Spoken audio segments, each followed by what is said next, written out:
This is Cairo, the largest city in Africa and capital of Egypt for over 1,000 years.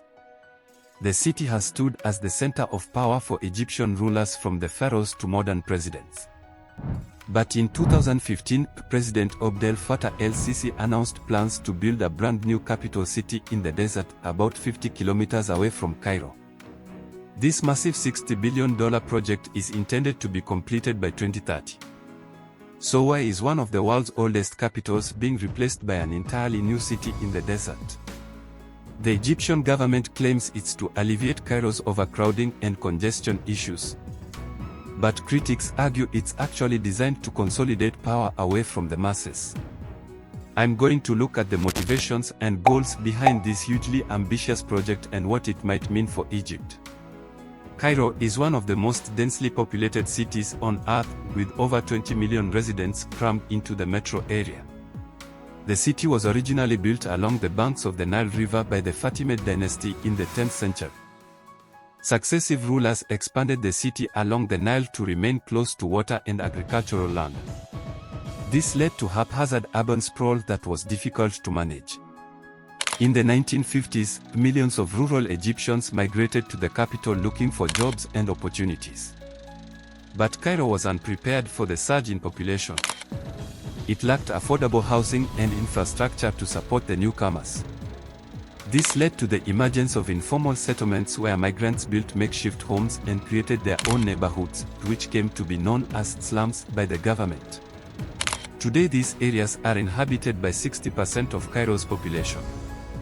The crowded living conditions and lack of services have created real challenges in terms of sanitation, health, education, and safety. So it's understandable why the government would want to address overcrowding. But its approach over the decades has been misguided, according to experts like architectural historian Mohammed El-Shahed. Rather than improving conditions in existing neighborhoods, the focus has been on building new cities in the desert. Egypt has a history of attempting to decongest Cairo through new desert developments. President Gamal Abdel Nasser commenced building Nasser City in the 1950s to be a new capital. But it lacked housing for lower-income residents. In the 1970s, President Anwar Sadat constructed several new cities around Cairo, claiming they would alleviate overcrowding. However, most featured expensive housing and poor public transit, making them inaccessible to regular Cairenes. The majority of Cairo's lower and middle classes remained squeezed into informal settlements. Critics like El-Shahed argue this shows the government's priority has been on catering to the elite rather than improving conditions for most citizens. Now President Sisi is continuing this top-down approach with the new capital mega-project. The plans so far focus on upper-class housing, glossy government buildings, a central business district and a theme park. Provision of affordable housing is minimal. The new capital advertises a luxury, cosmopolitan lifestyle for the privileged, not alleviation of Cairo's real issues. But the Sisi government argues Cairo is just too overpopulated to fix. State propaganda describes the city as bursting at the seams and slums as threatening public health and safety. By framing underserved citizens as the problem, the regime justifies displacing them into distant satellite cities to make room for glossy redevelopment. This reflects a wider program of clearing out informal settlements, whether through forced evictions or raising rents beyond what residents can afford. Critics argue that with better policies, the livelihoods of these neighborhoods could be improved rather than destroying them. But that would require the government to actually invest in its people. Given President Sisi's autocratic rule since taking power in 2013, that seems unlikely. His regime has cracked down harshly on any form of dissent, jailing journalists and protesters. Activists argue that self-preservation is the real motivation behind the new capital. The goal is to create a governmental stronghold far from the threat of popular revolution. That's because Cairo has long been the epicenter of political uprising in Egypt, from the 1919 revolt against the British to the 2011 overthrow of Mubarak centered in Tahrir Square. The ability of Cairenes to paralyze the capital with massive mobilized protest has been the downfall of previous regimes. So Sisi is learning from the past and redesigning Cairo to be less conducive to revolution. The government has already widened streets, added security to Tahrir Square and restricted access to key buildings. Now the new capital will allow them to geographically isolate themselves from the masses altogether. Located deep in the desert, the new capital will be a heavily fortified zone encapsulating the presidential palace, parliament, ministries, and other organs of political power. The remote location and military infrastructure around it will make it extremely difficult for ordinary Egyptians to directly pressure their government. Authorities claim the new capital is simply the next logical step in Cairo's evolution. But activists see it as primarily ensuring the regime's survival above all else. The shiny modern buildings in promotional material really represent the government retreating behind walls from its own citizens. But consolidating absolute power may not actually lead to stability long-term. Egypt faces grinding poverty and inequality that led to repeated uprisings. If material conditions don't improve for regular citizens, a regime based solely on oppression is likely doomed to meet the same fate as Mubarak. Beyond politics, the government argues the new capital provides solutions to Cairo's rapid growth and strained infrastructure.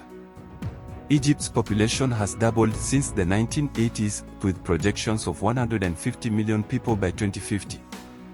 Most live along the crowded Nile Valley as the desert is largely uninhabitable. So developing new urban centers is reasonable in theory.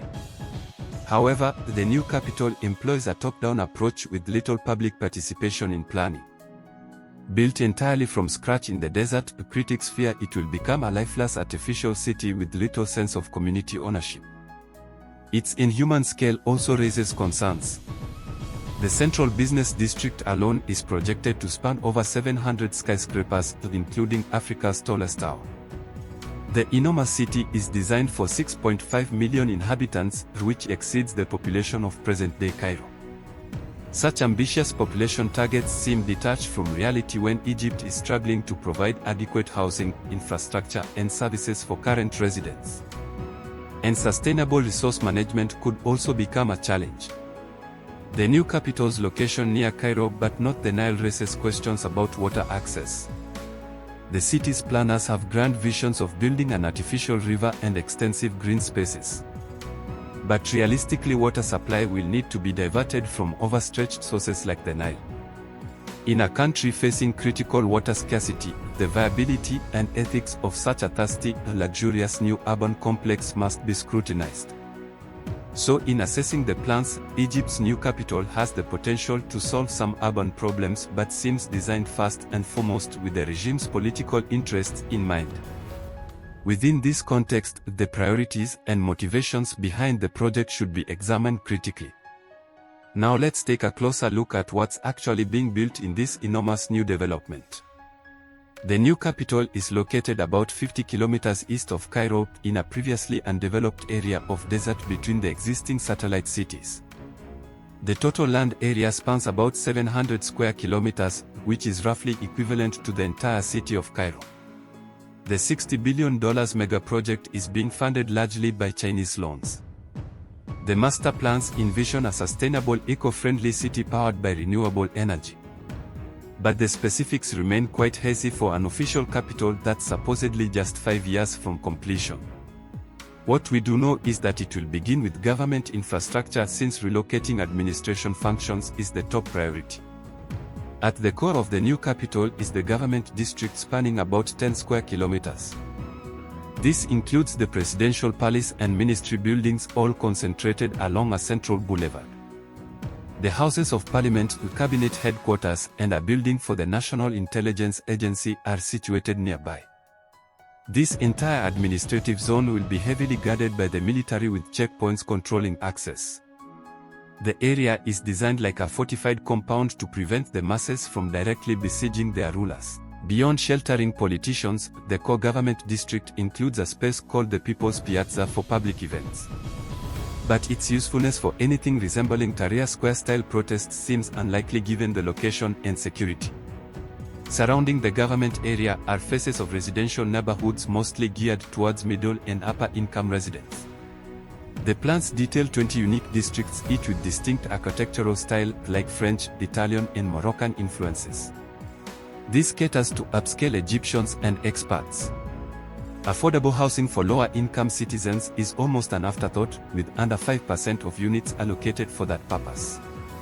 Critics argue this shows the interests of Cairo's economically marginalized majority are not really represented. Further out from the government and residential zones lies the massive central business district and financial hub. This includes parks, skyscrapers, conference centers, and hotels. The centerpiece is the iconic tower, said to be the tallest skyscraper in Africa upon completion. Adjacent to the business district is a gigantic amusement park spanning 5.5 million square meters. With aquatic centers, performance venues, and a safari park, this caters more to tourists than overcrowded Cairo residents. Transportation linking parts of the new capital is planned via public transit and highways. But the city's layout and scope inherently requires cars to get around, limiting access for lower-income Egyptians. Critics argue investing in Cairo's public transit could benefit far more citizens. Proponents tout the new capital as Egypt's gateway to the future, showcasing its prosperity. But the facts suggest it's mainly designed to benefit the regime and economic elites. The government argues Cairo is simply unfixable, but their political will to actually improve life for average citizens seems lacking. Urban planners warn that without proper integration with the rest of Egypt, the new capital risks becoming an isolated bubble. An appealing veneer built to reinforce the central government or not support inclusive growth. The country's real priority should be strategic investment in existing communities, not vanity projects. Still, the new capital will move forward as a sort of parallel universe next door to Cairo. Construction is well underway as of 2023 with plans to make the government district operational this year. The final goal is to complete the new capital by 2030. But the timeline and vast scale means much can still change along the way. Some argue just getting initial infrastructure built serves to reinforce the regime's image as championing Egypt's progress. The project may seem impressive from afar, but scratch beneath the surface and legitimate questions emerge. As to whether the new capital can succeed as envisioned, many experts are skeptical. Building a city from scratch almost never goes according to plan. Past experiences in places like Brasilia, Malaysia, or Astana show top-down planning has major limitations. Urban development unfolds more organically, shaped by the citizens who live there. And a model centered on elite economic interests risks sidelining what really matters, improving life for regular people. Of course, Egypt is free to move its capital if it wishes. But the motivations behind doing so reflect deeper issues with how the Sisi regime views its relationship to citizens. Their equation of overcrowded neighborhoods with danger and disarray says a lot. Real national development involves investing in people, not isolating yourself from perceived threats. The government portrays the new capital as a glorious future, but it could also represent leaders abandoning Egypt's true needs. Only time will tell, but the city now rising in the desert is based more on political calculus than practical solutions. That's why critics argue it exemplifies the Egyptian government's backward priorities. But authorities maintain it will drive growth and elevate Cairo's stature globally. The new capital distills Egypt's complex dynamics between authoritarian rule and the populace. The tension between uplifting citizens and suppressing their power. It reveals a regime obsessed with self-preservation, not easing the struggles of everyday Egyptians. Beyond politics, the key question is whether the project can create meaningful economic opportunities. Supporters believe starting fresh with a modern city could attract investment and high-skilled jobs. But critics point out spatial proximity alone rarely leads to equitable development spreading. The worry is the new capital becomes an enclave for the elite like past satellite cities, while the rest of Egypt sees little change.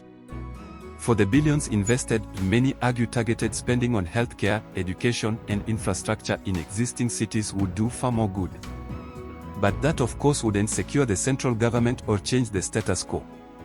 And for Sisi, neutralizing political threats is the top consideration. His regime seems to have concluded that physical walls and distance from the populace are needed to withstand another revolutionary tide. That mindset treats citizens as enemies within and stifles the reforms that could ease popular frustrations. It's fueling short-sighted decisions, like a capital that serves to isolate, not provide for its people. But a system based solely on fear and coercion is inherently unstable. As previous Egyptian leaders have learned, a power rooted in repression eventually collapses from below. Citizens rarely accept walling off their rulers indefinitely. But Sisi is betting this multi-billion-dollar desert citadel will protect his inner circle from the winds of change. It's debatable whether he can sustain that over the long term. Public opinion remains lukewarm on the new capital, and critics mock its grandiose vision as detached from reality. They argue improved affordable housing near jobs would better serve average Egyptians. But by reshaping Cairo and now moving the capital, Sisi aims to deny revolutionaries the traditional pressure points. However, experts caution Cairo's role as the nation's cultural heart can't simply be manufactured elsewhere. Rising in the desert today is a gleaming city planned not for the people, but for their rulers. A project that lays bare the mindset of an authoritarian regime obsessed with its own survival. One that directs more resources to protecting power than uplifting citizens. Egypt may build impressive monuments, but its priorities seem fundamentally misplaced. The government calls the new capital a vision of the future, but it looks more like leaders fleeing from the past. Thank you for watching. Please subscribe for more videos exploring major African developments.